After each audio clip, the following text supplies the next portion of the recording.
राजस्थान की सबसे बड़ी भर्ती परीक्षा राजस्थान प्रशासनिक सेवा, जिसे आरएएस भर्ती परीक्षा के नाम से जाना जाता है, आरएएस 2021 में चयनित एक और होनहार आज हमारे साथ बातचीत के लिए मौजूद हैं। अलवर जिले के रहने वाले चंद्र प्रकाश तिवारी जी। तिवारी जी, सबसे पहले तो आपको बहुत बहुत बधाई और शुभकामनाएं। धन्यवाद। सबसे पहले शुरुआत करेंगे आपके एजुकेशनल और पारिवारिक पृष्ठभूमि से, उसके बारे में आपसे जानकारी चाहेंगे। मेरे क्या है कि बीएससी किया हुआ है फिजिक्स केमिस्ट्री मैथमेटिक्स में, और उसका मैं गोल्ड मेडलिस्ट रहा हूँ। उसके बाद से मैं एक अध्यापक के पद पर कार्यरत हूँ वर्तमान में, और मेरी पारिवारिक पृष्ठभूमि के रूप में मेरे फादर किसान हैं, और मैं मेरे परिवार में से पहला ही इस प्रकार की सेवा में आया हुआ हूँ। आपका चयन अध्यापक के रूप में कब हुआ और आपको कब ये लगा कि अब मुझे आरएएस की तैयारी करनी चाहिए? जी, मैं आपको बताना चाहूँगा, मैं पूरे भारतवर्ष का सबसे कम उम्र का सरकारी कर्मचारी हूँ। मेरी 18 वर्ष से पहले ही गवर्नमेंट जॉब में नौकरी लग गई थी अपने राजस्थान सरकार में ही, और उसके बाद से ही मैं निरंतर अन्य प्रतियोगी परीक्षाओं के लिए सफलता के लिए प्रयासरत रहा हूँ। तो आपने आरएएस का विचार कब बनाया कि मुझे आरएएस की तैयारी करनी चाहिए? तैयारी की शुरुआत कैसे की? मैंने सबसे पहले विचार 2017 में बनाया था। 2017 में मेरे एक नॉन थे, वो एसडीएम बने थे पहली बार, और उसके बाद में जॉब के दौरान सबसे पहले मेरी पोस्टिंग थी बांसवाड़ा, जो कि सबसे पिछड़ा हुआ इलाका है। वहाँ पर एक एसडीएम साहब आए थे, उनका नाम मैं अभी याद नहीं कर पा रहा हूँ। तो उन एसडीएम साहब को देखकर एक प्रेरणा मिली, तो उसके बाद से मैंने 2017 के बाद से जो 18 वाला अटेम्प्ट था उसके लिए तैयारी शुरू कर दी थी। तो 18 वाले अटेम्प्ट में आपका जो परिणाम था वो क्या रहा? उसके बाद 21 में आपने दूसरा अटेम्प्ट दिया जिसमें आपका सिलेक्शन हुआ। 18 से 21 तक का सफर, उसके बारे में आपसे जानना चाहेंगे। मेरा जो फर्स्ट अटेम्प्ट था, जो मैंने 2018 में दिया था आरएएस का, तो उसमें मैं फाइनली सेलेक्ट हुआ था, लेकिन मुझे जो चाहिए था वो मुझे नहीं मिल पाया था। उसके बाद मैं निरंतर 2021 के लिए प्रयासरत रहा। जैसे 2018 का परिणाम आया उसके जस्ट बाद ही वैकेंसी आ गई थी 21 वाली, तो उसके बाद से ही मैंने वापस से तैयारी शुरू कर दी थी। और उस तैयारी के दौरान मोटिवेशन था वो केवल एकमात्र यही था कि मुझे जो लक्ष्य, मुझे जो चाहिए वो मुझे पढ़ के ही मिलेगा, इसलिए मैंने अपनी तैयारी निरंतर जारी रखी थी उसकी। 18 में आपने बताया अपेक्षित परिणाम आपको नहीं मिले। 18 से 21 का जो फेज था उसमें क्योंकि डिमोटिवेशन भी रहा होगा, उस चीज को कैसे मैनेज किया कि आपको जो अपेक्षित परिणाम नहीं मिला उसके बाद फिर आप तैयारी में जुड़ गए, डिमोटिवेट हुए होंगे, उसके बारे में आपसे जानना चाहेंगे कि वो जो फेज था वो कैसे निकला? क्योंकि 18 का परिणाम था वो अपेक्षित नहीं था, तो उसके बाद तुरंत वैकेंसी आ गई थी, तो रोने धोने के लिए तो टाइम रहा ही नहीं। भाई जो चाहिए वो नहीं मिला, लेकिन अगर अपन पढ़ेंगे नहीं तो परिणाम अपेक्षित आएगा भी नहीं। तो डिमोटिवेशन तो जो भी आदमी तैयारी करता है उसको बीच बीच में डिमोटिवेशन तो आता है, क्योंकि यदि व्यक्ति होगा नहीं तो वो मनुष्य है ही नहीं। क्योंकि मनुष्य सामाजिक प्राणी होने के कारण उतार चढ़ाव तो उसके जीवन में आते रहते हैं। तो केवल मोटिवेशन इसी चीज से था कि मुझे बनना है और मुझे करना है, और ये किसी दूसरे के लिए नहीं करना होता है, खुद के लिए करना होता है। तो बीच बीच में उन बातों को सोचते हुए तो आगे मैंने अपनी पढ़ाई निरंतर जारी रखी, और उसका परिणाम आज सबके सामने है। वो कौन कौन सी कमियां जो 18 में आपको अपेक्षित परिणाम नहीं दिला पाई, उस पर आपने काम किया? पहला सवाल। दूसरा सवाल ये कि तैयारी फिर उस दौरान कैसे की आपने? सेल्फ तैयारी की या किसी कोचिंग का सहारा लिया? सबसे पहली बात तो जैसे 2018 में जो मेरी कमी रही थी उसमें मेरा एकमात्र फोर्थ पेपर था जिसमें मेरे 63 नंबर थे, और बाकी ओवरऑल 3 पेपरों में राजस्थान में सबसे अच्छे नंबरों में से थे मेरे। तो केवल उसके कारण में उस रैंक मेरी पीछे थी। तो उसके बाद से मैंने फोर्थ पेपर को निरंतर आगे जारी रखा। उसके लिए वापस से जो छोटी ग्रामर होती है उस पर ध्यान दिया। उसके बाद कॉन्फ्रेंसर लेवल होता है उसमें जो अपना खुद का कॉन्फिडेंस बनाए रखने के लिए मैंने निरंतर लेखन अभ्यास किया। उसके लिए जो पैसेज वगैरह हैं, लेटर राइटिंग, रिपोर्ट, प्रेसीज वगैरह जो इंग्लिश की आती हैं, उनका निरंतर मैंने लिख लिख के प्रयास किया था। और जो मॉक टेस्ट हैं वो ज़्यादा से ज़्यादा दिए थे। उससे क्या है कि खुद की कमियों का पता चल जाता है। कोचिंग का सहारा लिया या सेल्फ तैयारी की? मैंने फर्स्ट अटेम्प्ट में कोचिंग के लिए मैंने प्रेफर किया था, लेकिन जो 21 वाला अटेम्प्ट था वो मैंने सेल्फ दिया था। मतलब आपने कोचिंग की थी। कोचिंग का कितना महत्व रहा आपकी तैयारी में और आपके परिणाम में?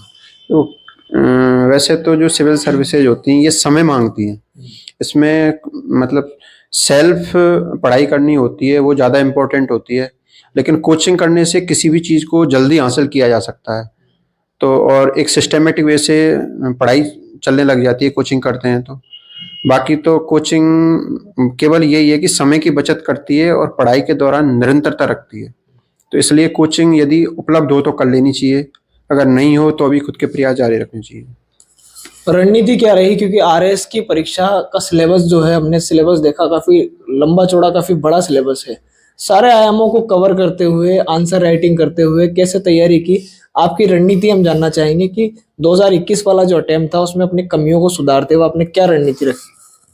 चूंकि जो 2000 आरएएस का सिलेबस होता है उसमें मोटा मोटी 26 से 27 सब्जेक्ट होते हैं। तो 26 से 27 सब्जेक्ट, उनमें भी सारे एस्पेक्ट क्लियर करने होते हैं। तो उसको यहाँ के जो सिलेबस है उसको देखें तो 4 पार्टों में बांटा हुआ है, first, second, third, fourth. 4 paper हैं यहाँ मेंस में जो लगते हैं। मेनली मेंस की बात करते हैं क्योंकि प्री होता है, अगर कोई व्यक्ति इसकी ठानता ही है तो प्री तो शायद उसका क्लियर हो जाता है, मैं मानता हूँ, क्योंकि मुझे आज तक प्री में कभी दिक्कत आई नहीं है। उसकी बात अभी अपन अलग से करेंगे। तो यहाँ मेंस में सारे सब्जेक्टों को एक सेगमेंट में बांट के और रिलेट करते हुए पढ़ो। जैसे 2 पेपरों में, जैसे सेकंड पेपर में इथिक्स आता है और थर्ड पेपर में पब्लिक एड आता है, तो मेरे हिसाब से दोनों पेपरों के जो दोनों सेगमेंट है उनको साथ में पढ़ना चाहिए, क्योंकि दोनों में कुछ ना कुछ रिलेट है। क्योंकि प्रशासन में नैतिकता का महत्व है और नैतिकता है वो प्रशासन से अपेक्षा रखती है। तो इन दोनों चीज़ों को यदि एक साथ रिलेट करके पढ़ो। उसके अलावा जैसे इकोनॉमी है, तो इकोनॉमी में राजस्थान, वर्ल्ड और जो इंडिया की इकोनॉमी आती है वो फर्स्ट पेपर में शामिल होती है। लेकिन तीनों की थीम, मेनली जो सोच है, किसी चीज़ का एम होता है, योजनाओं का क्या महत्व होना चाहिए, किसी भी नीति है वो जन कल्याणकारी कैसे हो, तो वो तीनों सेगमेंटों में एक जैसी दिखाई देती है। उसके अलावा हिस्ट्री है तो हिस्ट्री अथाह होती है, हालांकि पर उसको जो सिलेबस के हिसाब से पॉइंट टू पॉइंट करके पढ़ें तो सिलेबस उतना ज़्यादा लेंथी लगता नहीं है इसके लिए। इस एग्जाम के मोटे मोटे तौर पर अगर हमने एनालिसिस किया तो हमें समझ में आया कि पढ़ना, उसको याद करना, उसको लिखना और उस पर एक समझ बनाना, इस चीज को कैसे मेंटेन किया तिवारी जी आप।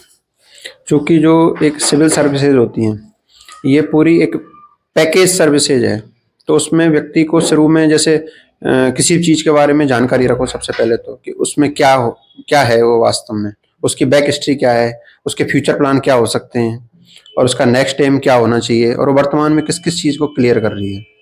तो इन सब चीज़ों को देखते हुए उनको तैयार करते हुए आगे बढ़ो। और अपनी पढ़ने के अलावा फिर मेंस में मेन होता है लिखना। प्री में तो नॉलेज होनी चाहिए, किसी भी व्यक्ति को सारे एस्पेक्टों की नॉलेज हो। उसके बाद मेंस में मेन होती है आंसर राइटिंग।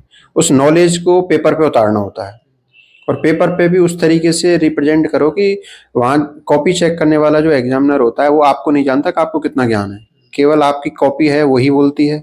तो उस कॉपी में उस टाइप से आंसर राइटिंग करो। और आंसर राइटिंग एक ऐसी चीज़ है, वो एक आर्ट है। तो वो जैसे जैसे अपन आंसर राइटिंग करते हैं उसके बाद खुद की कमियों का खुद ही लगभग पता चल जाता है कि मैं यहाँ कम कर रहा हूँ, यहाँ मुझे ये लिखना चाहिए। और उसके बाद किसी भी मुद्दे पर समझ, वो है इंटरव्यू में काम आती है। जो आपकी पर्सनल स्किल होती है तो वो इंटरव्यू में झलकती हैं। तो इसलिए इसको पैकेज के साथ एक साथ तैयारी करनी चाहिए जो कि तीनों चरणों को क्लियर करती है। चलिए, आपने बताया कि तीनों चरणों की तैयारी एक साथ करें, प्री मेंस और इंटरव्यू। अब आ जाते हैं कंटेंट पर। कंटेंट का चयन करने में काफी अभ्यर्थी असमंजस में रहते हैं, गलत कंटेंट पढ़ लेते हैं या वो यही सोचते रह जाते हैं कि नोट्स पढ़ें, किताब पढ़ें, एनसीईआरटी पढ़ें। आपने कंटेंट का चयन कैसे किया? क्या केवल नोट्स सफिशिएंट होते हैं या उसके अलावा जो एडिशनल बुक्स होती हैं ऑथेंटिक, उनका अध्ययन भी जरूरी है? चूँकि मेरी ये सिविल सर्विसेज की जो तैयारी है वो काफ़ी लंबी रही है, क्योंकि मैंने 2 अटेम्प्ट दिए हुए हैं। तो मेनली होते हैं कोचिंग के नोट्स। अगर आप कोचिंग करते हो, चूँकि कोचिंग होती है अपने बेस्ट से बेस्ट नोट्स हैं जो प्रोवाइड करवाती है, लेकिन फिर भी कुछ चीज़ें होती हैं जिनको व्यक्ति खुद अपने हिसाब से कर सकता है। तो कोचिंग के नोट्स के साथ भी कुछ बुकें वो रेफ़र की जा सकती हैं वो सिलेबस के हिसाब से। जैसे मैं आपको बताना चाहूँगा, जो वर्तमान में जो राजस्थान में प्रतियोगी परीक्षाओं का सिनेरियो चल रहा है, उसके लिए जो राजस्थान जो सेगमेंट आता है, राजस्थान की कला संस्कृति हो, चाहे राजस्थान की हिस्ट्री हो, चाहे ज्योग्राफी हो, चाहे राजस्थान की पॉलिटी हो, उसके लिए जो राजस्थान बोर्ड की राजस्थान अध्ययन करके बुकें आती हैं 9 से 12 तक की। उसके अलावा 6 से 8 तक की छोटी-छोटी हमारा राजस्थान करके बुक आती हैं। वो वर्तमान के सिनेरियो में राजस्थान के किसी भी एग्जाम में, चाहे वो ऑब्जेक्टिव टाइप हो, चाहे रिटन टाइप हो, उसके लिए वर्तमान में रामबाण है। तो राजस्थान के लिए उन सेगमेंटों को पढ़िए। उसके अलावा जो साइंस वाला पोर्शन है उसके लिए आप 6 से 10 तक की किताबें उनको रेफर कर सकते हैं। उनमें से हूबहू एग्जाम्पल मिलते हैं। जैसे 2018 के जो एग्जाम्पल थे वो सारे 6 से 10 तक की किताबों के अंदर जो उदाहरण लिखे होते हैं उनमें से एग्जाम्पल है, उनको क्वेश्चन करके पूछा था, तो उनको आप पढ़ सकते हो। उसके अलावा पॉलिटी के लिए जो जिसको बाइबल बोलते हैं वो होती है एम लक्ष्मीकांत। तो एम लक्ष्मीकांत हर कोई व्यक्ति पढ़ता है जो भी इस तैयारी के दौरान आता है। और छोटे सब्जेक्टों के लिए आप किसी भी कोचिंग के नोट्स रेफर कर सकते हो। उसके अलावा हिंदी इंग्लिश के लिए वही है कि प्रैक्टिस करो। और इंग्लिश के लिए मैं बताना चाहूँगा, जो छोटी बुकें होती हैं उसमें लूसेंट की एक छोटी बुक आती है जो कि मैंने 2018 के बाद पढ़ना शुरू किया था, तो उसमें से आप प्रैक्टिस कर सकते हो। उसके अलावा रिटन पोर्शन के लिए अभी एक आर.पी. शर्मा सर हैं, उनकी काफ़ी शानदार बुक आती है जो कि ऐसे वगैरह के लिए कवर अप कर देती है। वो भी बहुत अच्छी होती है। प्रीवियस ईयर के क्वेश्चन आंसर सॉल्व करना कितना महत्वपूर्ण है, और जो मेंस के आंसर राइटिंग के लिए जो प्रीवियस ईयर के क्वेश्चन पेपर उसके अलावा टेस्ट सीरीज लिखना, इसका कितना महत्वपूर्ण रोल निभाती है ये चीज़ इस एग्जाम में? क्योंकि प्रीवियस ईयर के जो एग्जाम पेपर हैं उनको सॉल्व करने से एक तो कॉन्फिडेंस आता है, क्योंकि वो एग्जाम आरपीएससी के द्वारा लिए जा चुके हैं और हम आगे आरपीएससी की परीक्षा देने वाले होते हैं, तो हमें पता चल जाता है कि आरपीएससी किस सेगमेंट की ओर ज़्यादा ध्यान देती है। तो प्रीवियस ईयर के जो पेपर हैं वो सॉल्व करना तो मस्ट है इसके लिए। उसके अलावा टेस्ट सीरीज देने से एक कॉन्फिडेंस आता है अपने आप में। जैसे आप टेस्ट सीरीज देते हो तो उससे पता चल जाता है कि मेरी तैयारी अभी किस लेवल की है और मुझे और क्या करना चाहिए। और टेस्ट सीरीज होती है वो अपनी जो आंसर राइटिंग है उसको भी समय दर समय सुधारती है, ऐसा मेरा इसके बारे में मानना है। अच्छा, आखिरी सवाल हमारा, जो अभ्यर्थी आपका वीडियो देख रहे हैं, जो तैयारी कर रहे हैं, उनके लिए आप क्या कहना चाहेंगे? सबसे पहली चीज तो, और दूसरा ये कि जो आपका मूल मंत्र रहा जिससे आपको 2021 में सफलता हासिल हुई, वो क्या था? वो आप अभ्यर्थी के साथ शेयर कर सकते हैं। देखो, मेनली तो चाहे अपन किसी भी प्रतियोगी परीक्षा की तैयारी कर रहे हो तो उसके लिए सबसे पहले तो सिलेबस को ध्यान में रखा जाना चाहिए कि सिलेबस क्या है, और उस सिलेबस को छोटे छोटे सेगमेंटों में बांट के पढ़ो, निरंतर पढ़ाई करो, अपनी पढ़ाई कभी मत छोड़ो। हालांकि ये हो सकता है कि पढ़ाई के घंटे ऊपर नीचे हो सकते हैं, भले ही 2 घंटे पढ़ो लेकिन रेगुलर पढ़ो। और उसके अलावा जो पुराने पेपर हैं उनको सॉल्व करते रहो और अपने आप पे कॉन्फिडेंस बनाए रखो। हालांकि मोटिवेशन डिमोटिवेशन ये तो लाइफ का फेज है, फिर भी अपने आप पे कॉन्फिडेंस बनाते हुए अपने लक्ष्य को निरंतर आगे बढ़ो, सफलता आपको मिलेगी। अब सर्विस अलॉट होगी, सर्विस अलॉट होने के बाद हो सकता है आपको तहसीलदार या आरपीएस मिलेगा, तो अब आगामी समय के लिए क्या रणनीति रहेगी? किस तरह से फील्ड में काम करेंगे? प्राथमिकताएं कौन सी रहेगी? वो चूंकि मैं पहले से जॉब में हूँ और अभी मैं क्या है कि 2 जगह की नौकरी कर चुका हूँ। एक तो बिल्कुल सुदूर दक्षिण में जहाँ राजस्थान का सबसे पिछड़ा हुआ इलाका है, वहाँ के लोगों की मैंने स्थिति देखी है। जैसे शिक्षा के क्षेत्र में वहाँ पिछड़ा हुआ है, चिकित्सा के क्षेत्र में पिछड़ापन है, लोग कानूनों के प्रति अवेयर नहीं है। और दूसरा, मैं अभी जहाँ जॉब कर रहा हूँ तो वो भी एक जनजातीय विद्यालय में मेरी अभी पोस्टिंग है। तो जनजातीय विद्यालय में मैं वहाँ के लोगों की समस्याएं देखता हूँ कि उनका जो शिक्षा का लेवल है वो अभी भी उतना सुधर नहीं पाया है। तो सबसे पहली मेरी प्राथमिकता एक तो शिक्षा के बारे में, चिकित्सा के बारे में, और महिलाओं को जो आगे बढ़ाने की जो मुहिम वर्तमान में चल रही है तो उसको मैं आगे लेके चलूंगा। उसके अलावा कानूनों के प्रति जनता को जागरूक करना, जिससे कि वो अपने अधिकारों के प्रति जागरूक हो सकें, जो हमारा संविधान भी कहता है इसके बारे में। चलिए, बहुत बहुत धन्यवाद हमसे बात करने के लिए।